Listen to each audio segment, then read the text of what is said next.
நண்பா. இந்த வீடியோல நம்ம பிடி சார் படம் எப்படி சொல்லிட்டு தான் பார்க்குறோம். ஃபர்ஸ்ட் இந்த படத்தோட கதை என்ன அப்படின்னு கேட்டீங்கன்னா நம்ம பிடி சார் நம்ம ஆதியனா இருக்காரு பார்த்தீங்களா? அவர் ஒரு ஸ்கூல்ல ஒரு பிடி மாஸ்டரா வேலை செய்றாரு. அந்த ஸ்கூலுக்கு பக்கத்திலேயே பார்த்தீங்கன்னா ஒரு காலேஜ் இருக்கு. அந்த காலேஜ்ல பார்த்தீங்க அப்படின்னா நம்ம ஆதினாக்கு நெருக்கமா ஒரு தங்கச்சி மாரின்னு சொல்லலாம். அவங்க நம்ம ஆதினா வீட்டுக்கு முன்னாடி இருக்கக்கூடிய ஒரு ஒரு பிள்ளை தான். அவங்க இந்த காலேஜ்ல படிப்பாங்க. அது கொஞ்ச நாளுக்கு அப்புறம் ஒரு செக்ஷுவல் ஹராஸ்மென்ட் அந்த பிள்ளைக்கு நடந்து போயிரும். அத பத்தின ஒரு லீக் வீடியோஸ் Facebook ஃபுல்லா ஒரு சோசியல் மீடியால வைரலா போயிரும். அந்த பிள்ளை தற்கொலை பண்ணிக்கலாம்னு சொல்லிட்டு ஒரு லெட்டர் எழுதி அந்த பிள்ளை தற்கொலை பண்ணிக்கும்.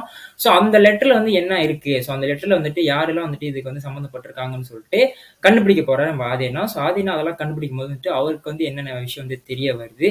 எப்படி அந்த பிள்ளை மட்டும் இல்லாம எத்தனையோ பேர் இது மாதிரி செக்ஷுவல் ஹராஸ்மென்ட் நடந்திருக்கு. எத்தனை பேர் சொல்லாம இருக்காங்கன்னு சொல்லிட்டு ஆதினா ஒட்டுமொத்த விஷயமும் தெரிஞ்சுக்கிட்டு எப்படி அதை சேலஞ்ச் ஃபேஸ் பண்றாரு சொல்றது இந்த ஒட்டுமொத்த படத்தோட கதையே. படத்தோட பாசிட்டிவ் என்ன அப்படின்னு கேட்டீங்கன்னா இந்த படத்தோட கண்டென்ட் தாங்க. ஏன்னா இது ஒரு சோஷியல் இஷ்யூஸ், ஒரு சோஷியல் அவேர்னஸா தான் இந்த படத்தை எடுத்திருக்காங்க. இது நம்ம ஆல்ரெடி நிறைய படத்துல பார்த்த ஒரு கதை தான். பட் ஸ்டில் பாத்தீங்க அப்படின்னா இந்த மாதிரி இஷ்யூஸ் இப்போ வரைக்குமே நடந்துகிட்டு தான் இருக்கு. இது நின்றுச்சு. இது ஒரு பழைய ஸ்டோரி அப்படின்னு சொல்லவே முடியாது. இது பழைய ஸ்டோரியே இருந்தாலுமே இவங்க எடுத்திருக்கிற மோட்டிவே பாத்தீங்க அப்படின்னா இந்த மாதிரி ஒரு செக்ஷுவல் ஹராஸ்மென்ட் பட்ட பிள்ளைங்க எப்படி இந்த விஷயத்தெல்லாம் ஓவர் கம் பண்ணி எப்படி தைரியமா வெளியே தலை காட்டணும் அப்படின்னு சொல்லிட்டு அந்த ஒரு மோட்டிவ் தான் பாத்தீங்கன்னா ஃபர்ஸ்ட் ஹாஃபும் செகண்ட் ஹாஃபும் சரி ஒரு ப்ராப்பரான ஒரு ஸ்கிரீன் பிளே பண்ணிருக்காங்க. அப்படி இருக்கிற ஒரு மோட்டிவ்ல அந்த மாதிரி ஒரு அவேர்னஸ் இந்த படத்தை ஒட்டுமொத்தமா எடுத்ததுனால இது நம்ம ஓல்டு ஸ்டோரி, இது பழைய கதை, வேற மாதிரி கதை எடுத்துருக்கலாம்னு சொல்ல முடியாது. ஏன்னா இந்த மாதிரி கதை பாத்தீங்கன்னா ஸ்டில் பாத்தீங்கன்னா ரியல் வேர்ல்ட்ல இந்த மாதிரி ரியல் இன்சிடென்ட் நடந்துகிட்டு தான் இருக்கு. அப்படி இருக்கிறப்போ இந்த மாதிரி நடந்துட்டு இருக்கப்போ அவங்களுக்கு ஒரு மோட்டிவ் தரணும்ல. இந்த மாதிரி ஓவர் கம் பண்ணுங்க, இந்த மாதிரி தைரியமா வெளியே தலை காட்டுங்கன்னு சொல்லிட்டு அப்படி இருக்கிறப்போ அந்த மாதிரியான ஒரு கண்டென்ட் இதுமாதிரி கொடுத்ததுனால இந்த படத்துக்கு ஒரு மிகப்பெரிய ஒரு பாசிட்டிவ்னு சொல்லுவேன். ஏன்னா இந்த மாதிரி இப்போ வரைக்குமே நடந்துகிட்டு தான் இருக்கு. இது நம்ம நின்றுச்சு, இது பழைய கதைன்னு சொல்லிட்டு சொல்லவே முடியாது. பழைய கதை இருந்தாலுமே அது ஒரு மோட்டிவா அது சூப்பரா கிளிக் ஆக வச்சிருந்தாங்க. இது நீங்க ஃபேமிலியோட இந்த படத்தை பாக்குறப்போ உங்களுக்கு இந்த கண்டென்ட்டாவும் சரி, இந்த எமோஷனாலும் சரி ஒரு பெருசா கிளிக் ஆகும். பட் நீங்க ஃப்ரெண்ட்ஸோட பாக்குறப்போ இந்த படத்துக்கும் உங்களுக்கு இருக்க அந்த எமோஷன்ஸ்க்கு ஒரு கொஞ்சம் டிஸ்டன்ஸ் எப்பவுமே மெயின்டைன் பண்ணிட்டே தான் இருக்கும். பட் இது நீங்க ஃபேமிலியோட பாக்குறப்போ ஒரு படம் பார்த்து முடிச்சதுக்கு ஒரு திருப்தியான ஒரு ஃபீல் கண்டிப்பா இந்த படம் கொடுக்கும். அடுத்து இந்த படத்துல மிகப்பெரிய பாசிட்டிவ் என்ன அப்படின்னு கேட்டீங்கன்னா இவங்க கொடுத்திருக்க அந்த சோஷியல் மெசேஜஸ் சரி, அதுக்கேற்ற சீன்ஸும் பாத்தீங்க அப்படின்னா இப்ப கரண்டா யாரா இருந்தாலும் செக்ஷுவல் ஹராஸ்மென்ட் பட்ட பிள்ளைங்க அந்த உமன்ஸ் எல்லாம் இருக்காங்க பாத்தீங்களா? அவங்களுக்கு இந்த ஒரு படம் கரெக்டா கனெக்டட் ஆகும். நம்மள மாதிரி ஆளுங்களுக்கு கனெக்டட் ஆகுமான்னு ஒரு பெரிய டவுட் தான். பட் இந்த மாதிரி உண்மையாவே எக்ஸ்பீரியன்ஸ் பண்ணிருக்கிற பிள்ளைங்களுக்கு கண்டிப்பா இந்த ஒரு விஷயம் கிளிக் ஆகும். இது நம்ம சோஷியல் மெசேஜ் ரொம்ப இருக்கேன்னு சொல்லிட்டு நம்ம சொல்லவும் முடியாது. ஏன்னா இந்த மாதிரி மெசேஜ் எல்லாம் பாத்தீங்க அப்படின்னா அவங்களுக்கு உண்மையாவே தேவைப்பட ஒரு விஷயம், அவங்களுக்கு ஒரு மோட்டிவான ஒரு விஷயம். அப்பதான் சில பேர் பாத்தீங்க அப்படின்னா இந்த மாதிரி பட்ட பிள்ளைங்க, இந்த மாதிரி எக்ஸ்பீரியன்ஸ் பண்ண பிள்ளைங்க பாத்தீங்கன்னா சில பேர் சூசைட் பண்ணி இறந்து போறவங்களும் இருக்காங்க. சில பேர் அதை ஓவர் கம் பண்ணி அதை தைரியமா முறியடிச்சு வர பிள்ளைங்களும் இருக்காங்க. சில பேர் பயந்துகிட்டே ஃபுல்லா அவங்க வாழ்க்கை தரத்தை நடத்துறவங்களும் இருக்காங்க. அந்த மாதிரி பிள்ளைங்களுக்குலாம் இந்த ஒரு படம் ஒரு மிகப்பெரிய ஒரு சமர்ப்பணமா இருக்கும். அந்த அளவுக்கு சூப்பரா மோட்டிவ் பண்ற மாதிரியான ஒரு சோஷியல் மெசேஜ் சரி, அதுக்கேற்ற சீன்ஸும் பாத்தீங்கன்னா சூப்பராகவே பண்ணியிருந்தாங்க. அதெல்லாம் இந்த படத்துக்கு ஒரு மிகப்பெரிய பாசிட்டிவ் சொல்லுவோம். அதனாலதான் இந்த படத்தை நான் ஃபேமிலி ஆடியன்ஸை நீங்க படத்தை பார்க்க சஜஸ்ட் பண்ணேன். நீங்க நார்மலா தனியா சரி இல்ல ஃப்ரெண்ட்ஸோட போய் நீங்க படத்தை பாத்தீங்க அப்படின்னா அந்த அளவுக்கு உங்களுக்கு எமோஷன்ஸ் சரி, அந்த படத்துக்கும் சரி அந்த அளவுக்கு ஒரு பெரிய ஒரு டிஸ்டன்ஸ் மெயின்டைன் பண்ணிட்டே இருக்கும். ஆனா நீங்க ஃபேமிலி ஆடியன்ஸ் அந்த படத்தை பாக்குறப்போ கண்டிப்பா அந்த படம் பெருசா கிளிக் ஆகும். அதுதான் இந்த படத்தோட மிகப்பெரிய பாசிட்டிவ், எனக்கு ரொம்ப பிடிச்ச ஒரு விஷயமே. இந்த படத்துல மிகப்பெரிய ரொம்ப பிடிச்ச விஷயம் அப்படின்னு கேட்டீங்கன்னா நம்ம ஹிப்ஹாப் ஆதினா இருக்காரு பாத்தீங்களா? அவரு பாத்தீங்க அப்படின்னா படத்துக்கு படம் அவரோட பெர்ஃபார்மன்ஸ் பாத்தீங்கன்னா இம்ப்ரூவ் ஆகுது. இந்த படத்துலயும் பாத்தீங்க அப்படின்னா ஃபர்ஸ்ட் ஹாஃப்ல பாத்தீங்கன்னா ஒரு பிடி மாஸ்டரா வராது. பட் செகண்ட் ஹாஃப்ல பாத்தீங்கன்னா ஒரு உமன்ஸ்க்கு சப்போர்ட் பண்ற ஒரு பிள்ளைங்களா வருவாரு. அந்த எமோஷன் சீன்ஸா இருக்கட்டும், ஃபைட் சீன்ஸா இருக்கட்டும், அந்த நிறைய விஷயம் உண்மையான விஷயங்கள் அவங்க வெளியாக்கும் போது இவர் பண்ற அந்த ரியாக்ஷன் இருக்கட்டும் சூப்பராகவே இருந்துச்சு. நிறைய விஷயம் பாத்தீங்க அப்படின்னா அவரோட பெர்ஃபார்மன்ஸ் இன்னும் இம்ப்ரூவ் பண்றாருன்னு தான் நான் சொல்லுவேன். அந்த அளவுக்கு அன்பரிஃபும் பாத்தீங்க அப்படின்னா 2 கேரக்டர் பண்ணணும், அதுலயும் சூப்பராகவே பண்ணியிருப்பாரு. அதே மாதிரி வீரன் சொல்லிட்டு ஒரு படம் பண்ணாரு. அதுவும் சூப்பராகவே பண்ணியிருந்தாரு. அதே மாதிரி இந்த படத்துலயும் பாத்தீங்க அப்படின்னா அவரோட பெர்ஃபார்மன்ஸ் இன்னும் கொஞ்சம் இம்ப்ரூவ் பண்ணியிருக்காருன்னு தான் சொல்லுவேன். அந்த அளவுக்கு ஆதினா இந்த படத்துக்கு ஒரு மிகப்பெரிய ஒரு சப்போர்ட்னே சொல்லுவேன். ஏன்னா அவர் மூலியமா இந்த படமே பாத்தீங்கன்னா ஃபுல்லா டேக் ஆஃப் ஆகுது. ஏன்னா அவர் சம்பந்தப்பட்ட ஒரு பொண்ணுக்கு நடந்த ஒரு விஷயத்துல வச்சு அந்த பிள்ளை என்ன லெட்டர் எழுதிருக்கோம். அதை கண்டுபிடிக்கிறதுக்கு, அந்த உண்மையை கண்டுபிடிக்கிறது இந்த ஒட்டுமொத்த படத்தையே பாத்தீங்கன்னா அப்படியே தோல்ல போட்டு ஃபுல்லா சுமந்து போறாரு. அதுல இந்த ஆதினா ஒரு மெயின் பில்லர்னே சொல்லலாம் அந்த படத்துக்கு. இதெல்லாம் விட இந்த படத்தை யாரெல்லாம் பார்த்தாங்களோ இந்த கிளைமேக்ஸ் சீக்வென்ஸ்ன்னு ஒண்ணு இருக்கு பார்த்தீங்களா? அதெல்லாம் வந்து நான் சொன்ன பாசிட்டிவ் விட வந்துட்டு எல்லாத்துக்கும் மேலன்னே சொல்லலாம். ஸோ அந்த அளவுக்கு வந்துட்டு நம்ம குடுத்த காசுக்கு மேல அந்த கிளைமேக்ஸ் வந்து செம்ம ஒர்த்தா இருக்கும். ஸோ உண்மையாவே சொல்றேன். அந்த கிளைமேக்ஸ் வந்து நான் ரிவீலே பண்ண முடியாதுங்க. ஸோ அந்த அளவுக்கு வந்து நம்மளே வந்துட்டு நார்மலா ஒரு நார்மலான ஒரு படமா தான் இருக்கும். ஓகே கிளைமேக்ஸ் வந்து இந்த மாரி ஒரு ஒரு ஒரு செட்டப் தான் வச்சு எடுத்திருப்பாங்கன்னு சொல்லிட்டு, நம்ம ஒரு ஜஸ்ட் ஒரு கெஸ்ஸிங்ல தான் போனோம். ஏன்னா அந்த பிள்ளை வந்து இறந்து போச்சுன்னு சொல்லிட்டு, ஓகே இவர் வந்துட்டு இந்த மாரி நார்மலா வந்து தேடி கண்டுபிடிச்சு அதுக்கேத்த ஒரு உண்மைய வந்துட்டு வாங்கி குடுப்பாரு அப்படின்னு சொல்லிட்டு தான் நம்ம நார்மலா வந்துட்டு நம்ம தான் அந்த மாரி ஒரு இன்டென்ஷன்ல தான் படம் வந்து பார்க்க ஆரம்பிச்சோம். பட் பார்த்தீங்கன்னா வந்துட்டு கிளைமேக்ஸ்ல வேற மாரி ஒரு அன்எக்ஸ்பெக்டட் ஒரு ட்விஸ்ட் வந்து ரிவீல் பண்ணுவாங்க பாருங்க. அத பார்க்குறப்போ இந்த பிடி சார் படத்த பார்த்தவங்க வந்துட்டு இந்த கிளைமேக்ஸ் பத்தி பேசாதவங்க யாருமே இருக்க மாட்டாங்க. கிளைமேக்ஸ் வந்து வெறித்தனமா இருந்துச்சுங்க. ஸோ இது அதான் சொல்றேனே ஒரு படம் வந்துட்டு நல்லா இருக்கோ இல்லையோ, பட் கிளைமேக்ஸ் நல்லா இருந்துச்சு அப்படின்னா வந்துட்டு படம் பார்த்து முடிச்சுட்டு வெளிய வரப்போ, "டேய் ஒரு நல்ல படம் பார்த்துருக்கோம்ப்பான்னு" சொல்லிட்டு ஒரு கண்டிப்பா ஒரு ஃபீல் கிடைக்கும். ஸோ அதே மாரி தான். ஸோ ஃபர்ஸ்ட் ஹாஃப் வந்துட்டு நம்மளா ஒரு ஒரு ஒரு நல்ல ஒரு இதா தான் போணுச்சு. செகண்ட் ஹாஃப் பார்த்தீங்கன்னா வந்துட்டு அந்த கிளைமேக்ஸ் வரைக்கும் பார்த்தீங்கன்னா வந்துட்டு ஒரு டீசென்ட்டான ஒரு ஒரு அபவ் ஆவரேஜ்ன்னே சொல்லலாம். ஸோ அந்த மாரி நார்மலா தான் போணுச்சு. ஆனா கிளைமேக்ஸ் பார்த்து முடிச்சதுக்கு அப்புறமே பார்த்தீங்கன்னா வந்துட்டு ஒரு திருப்தியான ஒரு சாட்டிஸ்ஃபேக்ஷனோட படம் பார்த்து முடிச்சோம்ப்பான்னு சொல்லிட்டு, ஸோ அந்த அளவுக்கு கிளைமேக்ஸ் பார்த்தீங்கன்னா செம்ம இம்பாக்ட்ஃபுல்லா ஸோ சூப்பராவே பண்ணியிருந்தாங்க. அது எப்படி அந்த மாரி ஐடியா அவருக்கு வந்துச்சுன்னு தெரியல. பட் நம்மளுக்கு வந்து அந்த படம் பார்க்குறப்போ, ஸோ உண்மையா வந்து நம்மளுக்கே வந்து அந்த ஒரு விஷயம் இருக்கும். ப்ரெடிக்டபிளா தான் இருக்கும். ஸோ ஓகே இந்த மாரி இருக்குமோன்னு சொல்லிட்டு தான் நம்மளுக்கு இருக்கும்.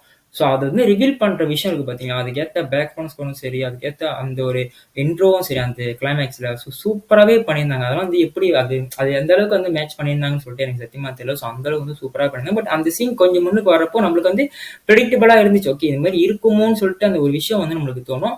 ஸோ அதே மாரி விஷயம் தான் கிளைமேக்ஸ்ல நம்மளுக்கு நடக்கும். பட் ஸ்டில் பார்த்தீங்கன்னா வந்துட்டு ஒரு சர்ப்ரைசிங் எலிமெண்ட்டா வந்துட்டு அந்த ஒரு கிளைமேக்ஸ் வந்து செம்மையா வந்து ஒர்க் அவுட் ஆயிருந்துச்சு. ஸோ அதுவும் இந்த படத்தோட மிகப்பெரிய பாசிட்டிவ்னு சொல்லலாம். அடுத்து இந்த படத்துல ஒரு பேக்ரவுண்ட் ஸ்கோர் இருக்கு பார்த்தீங்களா? ஸோ ஃபர்ஸ்ட் ஹாஃப் வந்துட்டு எனக்கு வந்து நார்மலா ஓகேவா தான் இருந்துச்சு. பட் செகண்ட் ஹாஃப்லாம் பார்த்தீங்க அப்படின்னா வந்துட்டு செகண்ட் ஹாஃப் ஆரம்பிச்சிருந்து கிளைமேக்ஸ் வரைக்கும் பார்த்தீங்க அப்படின்னா வந்து பிஜிஎம் ஸ்கோர் வந்துட்டு வாரி இறச்சிருக்காப்புல நம்ம ஹிப்ஹாப் தானா. ஸோ அது வந்து உண்மையாக சூப்பராக இருந்துச்சு. ஃபர்ஸ்ட் ஹாஃப் பார்த்தீங்கன்னா ஒரு டீசென்டான ஒரு பேக்ரவுண்ட் ஸ்கோர். செகண்ட் ஹாஃப் பார்த்தீங்கன்னா வந்துட்டு சூப்பராகவே பண்ணியிருந்தாப்புல. ஸோ இந்த படத்துல அப்படி என்னதான் பிரச்சனை அப்படின்னு கேட்டீங்கன்னா வந்துட்டு இந்த படத்தோட ஒட்டுமொத்த படத்தோட கதையே பார்த்தீங்க அப்படின்ட்டுனா ஒரு காம்பேக்டான லொக்கேஷன்ல தான் வந்து டிராவலாம எடுத்துருக்காங்க. ஸோ எக்ஸாம்பிளுக்கு சொன்னா வந்துட்டு நான் வீட்டுக்கும் சரி அந்த ஒரு தெருவுக்கும் சரி, அதுக்கப்புறம் காலேஜ் வீடு அதுக்கப்புறம் கோர்ட் ரூம். ஸோ இந்த மாதிரி விஷயத்த தான் வந்துட்டு ஒட்டுமொத்த படத்தோட கதையை வந்து டிராவல் ஆகுது. அப்பப்போ வந்து வேற வேற லொக்கேஷன் காமிக்கிறாங்க. பட் அதெல்லாம் வந்துட்டு அந்த அளவுக்கு பெருசாலாம் காமிக்கல.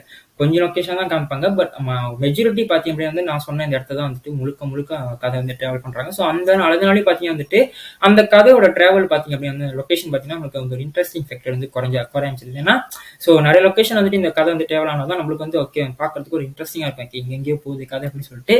பட் இதுல பார்த்தீங்க அப்படின்னா காம்பேக்டா அதுலயே வந்து சுத்திட்டு இருக்கிறதுனால வந்துட்டு நம்மளுக்கு வந்து அந்த கதை பார்க்குறப்போ அந்த ஒரு ஸ்கிரீன் பிளே பார்க்குறப்போ நம்மளுக்கே வந்துட்டு கொஞ்சம் சலிப்பு திட்டுது. அப்பா என்னப்பா இது இன்னும் கொஞ்சம் பெட்டரா பண்ணிருக்கலாமோ, அந்த கதையை இன்னும் நிறைய லொக்கேஷன் வந்து யூஸ் பண்ணிருக்கலாம்னு சொல்லிட்டு தான் எனக்கு தோணுச்சு. அதுதான் இந்த படத்துல ஒரு மிகப்பெரிய நெகட்டிவா பட்ட விஷயமே. அடுத்து இந்த படத்துல இருக்க சீன்ஸ் பார்த்தீங்க அப்படின்னா வந்துட்டு அங்கங்க இருக்க சீன்ஸை அப்படியே மேட்ச் பண்ண எப்படி இருக்கும். ஸோ அந்த மாதிரி ஒரு விஷயம் தான். ஸோ அது வந்து ப்ராப்பரா ஒரு அரேஞ்ச்மெண்ட்டே இல்லாம சும்மா எடுத்து வச்சு ஒரு சீன் வச்சு ஒரு சீனுக்கே பார்த்தீங்க அப்படின்னா வந்துட்டு சம்மந்தம் இல்லாம ஒரு விஷயம் நடக்கும். அது நான் எக்ஸாம்பிளுக்கு ஒரு சீன் சொல்றேன். ஃபர்ஸ்ட் ஹாஃப்ல பார்த்தீங்க அப்படின்னா வந்துட்டு ஸ்கூலுக்கு மேல வந்துட்டு ஒரு ஒரு மொட்டை மாடியில வந்து ஒரு மேஜிக் வார்டன் இருக்கும். ஸோ அதை கிரியேட் பண்ணதே பார்த்தீங்கன்னா வந்து நம்ம ஆதினா தான். ஸோ வந்துட்டு பிள்ளைங்க வந்துட்டு அவங்களோட கஷ்டத்தை வந்துட்டு இந்த மாதிரி அந்த ஒரு மேஜிக் வார்டை வந்து எழுதுனா அவங்களுக்கு வந்து ஒரு கான்ஃபிடன்ஸ் வரும். எப்படியாச்சும் அந்த ப்ராப்ளம் வந்து நம்ம முறியடிச்சிடணும்னு சொல்லிட்டு அவர் வந்து அந்த ஒரு மோட்டிவ்ல வந்துட்டு ஒரு மேஜிக் வார்டை வந்துட்டு அவர் வந்து ஒரு கிரியேட் பண்ணுவாரு. ஸோ ஹீரோயின் வந்துட்டு ஓகே இது மாதிரி சம்திங் நடக்குதுன்னு சொல்லிட்டு மேஜிக் வார்டு போய் பார்ப்பாங்க. ஸோ அந்த மாதிரி நிறைய பிள்ளைங்க வந்துட்டு பார்த்தீங்க அப்படின்னா வந்து ஒரு செக்ஷுவல் அரேஞ்ச்மெண்ட் நடக்குதுன்னு சொல்லிட்டு பக்கத்து படிக்கிற காலேஜ் பிள்ளைங்க வந்துட்டு இந்த ஒரு மேஜிக் ஸ்கூல் மேல இருந்து எழுதி மேஜிக் வார்டு வந்து எழுதுவாங்க. ஸோ அதனால வந்துட்டு இது கிரியேட் பண்ணதே நம்ம ஆதினா தான். ஸோ ஆதினா கூப்பிட்டு நம்ம வந்துட்டு டிஸ்கஸ் பண்ண சொல்லிட்டு நம்ம ஆதினா வந்துட்டு மேல கூப்பிடுவாங்க நம்ம ஹீரோயினி.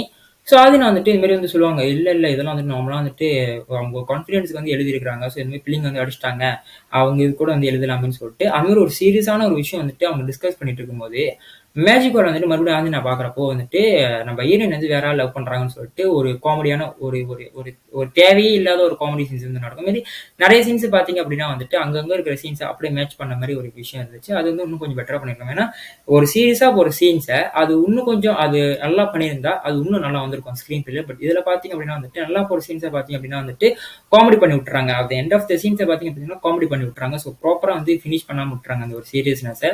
அது இன்னும் கொஞ்சம் நல்லா பண்ணிருக்கலாமோன்னு சொல்லிட்டு சொல்லிட்டு தான் எனக்கு இந்த படம் பார்க்குறப்போ தோணுச்சு. அடுத்து இந்த படத்துல பார்த்தீங்கன்னா வந்துட்டு இந்த பிடி சார்ன்னு சொல்லிட்டு ஒரு பேர் வச்சிருக்காங்க பார்த்தீங்கன்னா. ஸோ ஃபர்ஸ்ட் ஹாஃப் பார்த்தீங்கன்னா, ஓகே ஒரு பிடி சாருக்கு ஏத்த மாரி வந்தாலும் அந்த டைட்டிலுக்கும் ஃபர்ஸ்ட் ஹாஃப் பார்த்தீங்கன்னா கனெக்ட் ஆயிருந்துச்சு. பட் செகண்ட் ஹாஃப் பார்த்தீங்க அப்படின்னா வந்துட்டு சுத்தமா கனெக்டடே ஆகல. அந்த பிடி சாரும் சரி, அந்த ஒரு டைட்டிலுக்கும் சரி சுத்தமா வந்து கனெக்டட் ஆகல. எதுக்கப்பா இத பிடி சார்ன்னு வச்சீங்க? வேற பேர் வச்சிருக்கலாமேன்னு சொல்லிட்டு தான் தோணுச்சு. ஏன்னா ஃபர்ஸ்ட் ஹாஃபே பார்த்தீங்க அப்படின்னா வந்துட்டு அங்கங்க இருக்கிற சீன்ஸ்க்கு மட்டும் தான் பிடி சார்ன்னு சொல்லிட்டு கனெக்ட் ஆகும். ஓகே பிரச்சனை இல்ல. அந்த ஒரு பிரச்சனைக்கு ஏத்த மாரி வந்துட்டு அந்த ஒரு பிடி சார்ன்னு சொல்லிட்டு வச்சிருக்காங்க. Okay fine. But second half பார்த்தீங்க அப்படின்னா வந்து ஃபுல்லா வந்து ஒரு கோர்ட் ரூம் டிராமால தான் வந்துட்டு படம் முழுக்க போகும். ஸோ அதுக்கும் அந்த பிடி சாருக்கும் சொல்லிட்டு சம்மந்தமே இருக்காம இல்லாம போயிடுச்சு. அதனால இந்த படத்துல ஒரு மிகப்பெரிய பிரச்சனையாப்பட்ட ஒரு விஷயம். அடுத்து இந்த படத்துல பாத்தீங்க அப்படின்னா வந்து இந்த கோர்ட் ரூம் சொல்லிட்டு ஒன்று இருக்கு பாத்தீங்கன்னா, ஸோ அதெல்லாம் வந்துட்டு ஒரு இன்டென்சிட்டி கலப்புற ஒரு விஷயம், ஒரு சீன்.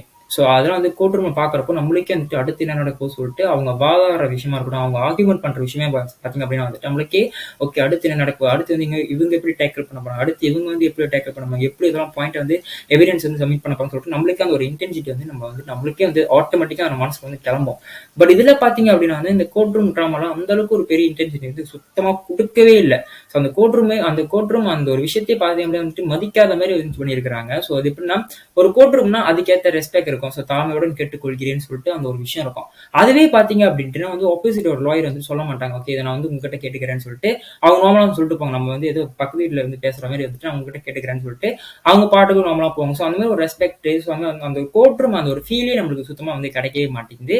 ஸோ அது வந்து இந்த படத்தோட மிகப்பெரிய பிரச்சனையாப்பட்ட ஒரு விஷயமே. ஸோ இவ்வளவுதான் எனக்கு இந்த படத்தை பொறுத்த வரைக்கும் பாசிட்டிவ் அண்ட் நெகட்டிவா பட்ட விஷயமே. நீங்க ஒன்றும் இந்த படத்தை பார்க்கல அப்படின்னா வந்துட்டு நீங்க வந்து இந்த படத்தை ஒரு ஃபேமிலி ஆடியன்ஸ் இந்த படத்தை பார்க்கலாம். ஏன்னா இந்த படத்தை வந்துட்டு சென்சர் பண்ற அளவுக்கு வந்துட்டு அந்த அளவுக்கு பெரிய விஷயமும் கிடையாது, சீன்ஸும் கிடையாது. பேட் வேர்ட்ஸ் வந்துட்டு அங்கங்க சென்சர் பண்ணுறாங்க. பட் ஸ்டில் பாத்தீங்க அப்படின்னா வந்துட்டு இது நார்மலான வந்து ஒரு ஃபேமிலி ஆடியன்ஸ்க்கு டார்கெட் பண்ண ஒரு படம் தான். பட் ஸ்டில் பாத்தீங்க வந்துட்டு செம்மையா வந்து பண்ணியிருக்காங்க. ஸோ வந்துட்டு நீங்க ஒன்றையா போய் பார்க்குறப்போ வந்துட்டு நான் சொன்ன மாதிரி தான் அந்த டிஸ்டன்ஸ் வந்து எப்பயுமே மெயின்டைன் பண்ணிட்டு தான். பட் இது வந்துட்டு நீங்க ஃபேமிலி ஆடியன்ஸை பார்க்குறப்போ கண்டிப்பா கண்டென்ட்டாகவும் சரி, எமோஷனாகவும் சரி செம்மையா கிளிக் ஆகும். ஸோ இந்த படத்தை நீங்க இன்னும் பார்க்கணும், தயவு செஞ்சு இந்த படத்தை பெட்டர்ல பாருங்க. ஸோ செம்மையான இந்த டைம்ல வந்துட்டு ஒரு டீசென்டான ஒரு குட்டான ஒரு படமா தான் எடுத்து எடுத்திருக்காங்க. பை நண்பா.